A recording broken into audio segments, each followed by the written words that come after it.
So this evening at about 6:45, 6:50, patrol officers were responding to what we call a 073, or an armed drug complaint. They came, cleared the call out, our task force members coming over to do some surveillance work in that same area. And I'm gonna let Chief Paul give you the details about what happened here tonight. Ultimately ended up in an officer-involved shooting. Chief. Thank you, Sheriff. Yes, as the Sheriff said, the task force officers took over the call. They were in a covert vehicle, which would be not a marked police car. They did that so they could see if they could see some illegal activity coming from the residence where the complaint was coming from. A short time after they were sitting there, a male came from behind the vehicle, walked in front of the vehicle, and pointed a gun at the individuals in the car. The two officers in the car fired upon the suspect from inside the car. That was done at about 19-18 hours. They exit the vehicle. The suspect then runs, continues to fire at the officers. The officers fire back at the suspect, continue to chase him about 2 blocks. And at that point, the suspect goes and hides behind some cars. They call him out. They're behind cover. They call him out. He crawls out. They take him into custody. They render aid to him, and he is then taken to UF Health for treatment for his gunshot wounds. He was shot several times. The suspect, his name is Samuel DeAndre Cook, and that's C-O-O-K. He's a black male, date of birth of 10/26 of 1990, and he has arrests for drug sales and possession, resisting arrest, and he is a convicted felon.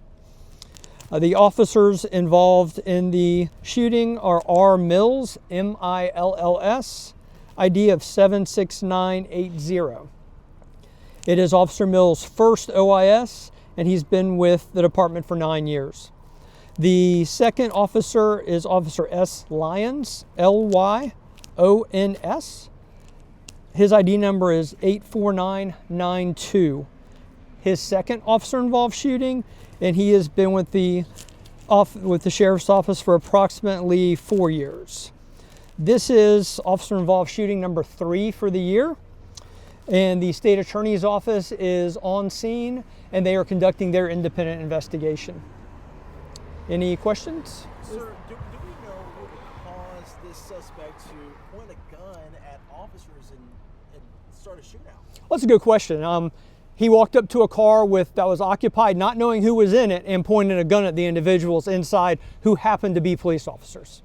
And do you know how many shots, by the way, rang out from the officers to the suspect? That's part of the investigation that cold case is doing now, but it's multiple shots. I just don't have an exact number right now. Do you know the officers were hit by any chance or any?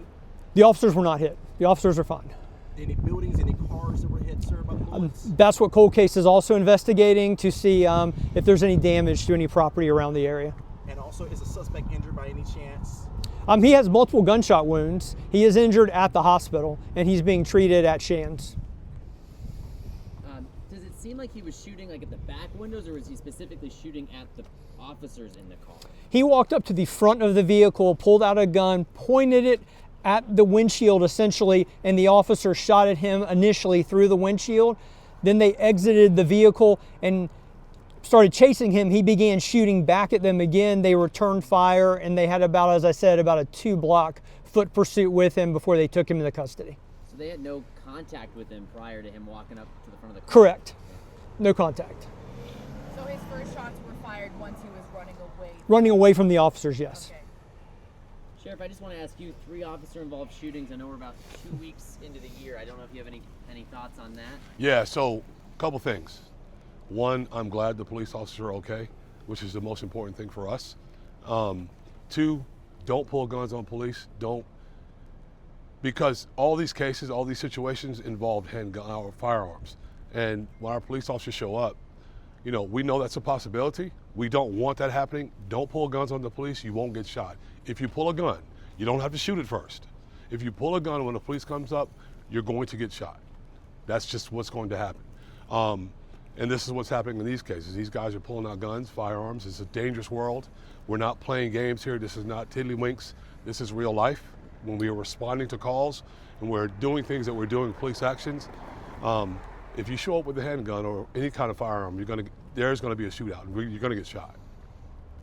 And also, Sheriff, we hear of these officer-involved shootings, but can you please talk about the officers or how they're doing, the fact that this happened to them in real time? Yeah, these things are never easy. There's a process that takes place after it happens, and every police officer that's involved in one of these goes through it's a traumatic event.